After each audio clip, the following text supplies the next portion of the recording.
Salut tout le monde. Vous êtes-vous déjà retrouvé face au dos d'un paquet de biscuits à vous demander ce que signifiaient tous ces ingrédients bizarres? On parle de ces fameux quelque chose, ces additifs alimentaires qui peuvent parfois sembler un peu mystérieux. Dans cette vidéo, on va démystifier tout ça. On va plonger ensemble dans le monde des additifs alimentaires pour comprendre à quoi ils servent et comment faire les meilleurs choix pour votre santé. Préparez-vous à devenir un véritable Sherlock Holmes des étiquettes alimentaires.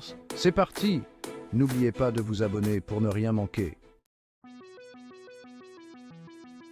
On commence notre exploration avec un additif que vous connaissez peut-être déjà, l'acide citrique ou E330 pour les intimes. Ne vous laissez pas impressionner par son nom à rallonge.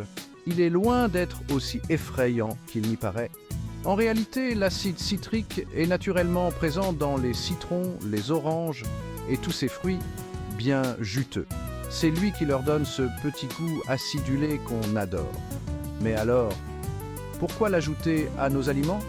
Eh bien, l'acide citrique, c'est un peu le couteau suisse de l'industrie alimentaire. Il peut agir comme un régulateur d'acidité, un antioxydant et même un exhausteur de goût. On le retrouve un peu partout, des boissons gazeuses aux confitures, en passant par les conserves. Rassurez-vous, l'acide citrique est généralement sans danger lorsqu'il est consommé avec modération. Passons maintenant à un additif qui fait couler beaucoup d'encre, le glutamate monosodique, plus connu sous le nom de code E621. Le glutamate monosodique, c'est un peu comme un booster de saveur.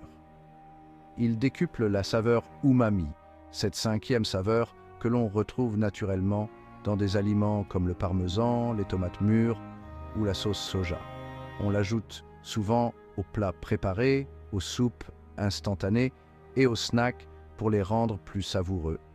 Cependant, certaines personnes sont sensibles au glutamate monosodique et peuvent ressentir des maux de tête, des bouffées de chaleur ou des palpitations après en avoir consommé. Le conseil? Écoutez votre corps. Si vous pensez être sensible au glutamate monosodique, mieux vaut limiter votre consommation d'aliments qui en contiennent. Place à la couleur. Les colorants artificiels que l'on reconnaît avec leur code E100 à E180 sont partout, bonbons, glaces, boissons gazeuses, difficile d'y échapper. Leur mission? Rendre nos aliments plus attractifs, plus appétissants. Avouons-le, on mange aussi avec les yeux. Mais attention, derrière ces couleurs vives se cachent parfois des substances controversées. Certains colorants artificiels, comme le jaune orangé S110 ou le rouge Allura AC E129, sont suspectés d'avoir des effets néfastes sur la santé, notamment sur l'hyperactivité chez les enfants.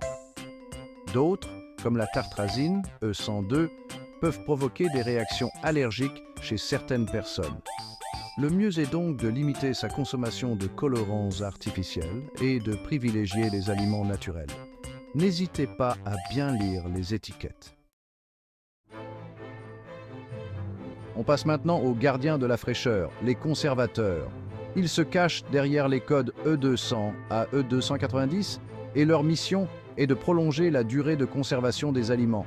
En gros, ils empêchent les bactéries et les moisissures de faire la fête dans nos assiettes. On les retrouve dans beaucoup de produits transformés, la charcuterie, les plats préparés, les sauces, etc. Sans eux, nos aliments se périmeraient beaucoup plus rapidement, ce qui serait dommage.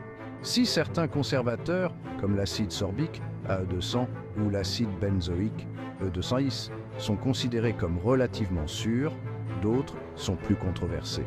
C'est le cas des nitrates, E250, et des nitrites, E249, utilisés dans la charcuterie. À forte dose, ils peuvent être nocifs pour la santé. Qui n'aime pas se faire plaisir avec une boisson sucrée ou une petite gourmandise? Les édulcorants intenses, identifiables par les codes E950 à E967, sont parfaits pour réduire l'apport calorique des aliments sucrés. On les retrouve dans les sodas light, les yaourts allégés, les chewing-gums et bien d'autres produits. Leur pouvoir sucrant est beaucoup plus élevé que celui du sucre, ce qui permet de réduire la quantité de sucre ajouté. Cependant, l'utilisation des édulcorants intenses n'est pas sans conséquences. Certains, comme l'aspartame, E951, ou le sucralose, E955, pourraient perturber notre flore intestinale et augmenter le risque de diabète de type 2. Le mieux est de privilégier les sources naturelles de sucre et de réapprendre à apprécier le goût authentique des aliments. Attaquons-nous maintenant aux magiciens de la texture, les épaississants. Ces additifs, que l'on reconnaît avec leur code E400 à E495, permettent de modifier la consistance des aliments. Ils rendent les sauces plus onctueuses, les crèmes dessert plus gourmandes et les yaourts plus agréables à manger. On les retrouve dans un tas de produits du quotidien. Certains épaississants, comme la gomme de Goire, E412, ou la gomme xanthane, E415, sont d'origine naturelle et sont généralement bien tolérés. D'autres, comme les carragénanes 407, sont issus d'algues rouges et peuvent provoquer des troubles digestifs chez certaines personnes. En cas de doute, n'hésitez pas à consulter la liste des ingrédients et à privilégier les produits contenant des épaississants d'origine naturelle. Revenons aux saveurs avec les exhausteurs de goût, ces petits malins qui se cachent derrière les codes E620 à E640. Leur mission ? Rendre les aliments plus savoureux, plus intenses, plus irrésistibles. On les retrouve dans de nombreux produits transformés. Soupe, sauce, plats préparés, snacks, etc. L'inconvénient, c'est qu'en habituant notre palais à des saveurs très prononcées, on risque de trouver les aliments naturels fades et sans intérêt. Mieux vaut donc rester vigilant et ne pas abuser de ces exhausteurs de goût. Poursuivons notre exploration avec les champions de la jeunesse éternelle, les antioxydants. Ils se cachent derrière les codes E300 à E399 et leur but est de protéger les aliments de l'oxydation, un phénomène naturel qui altère leur couleur, leur goût et leur qualité nutritionnelle.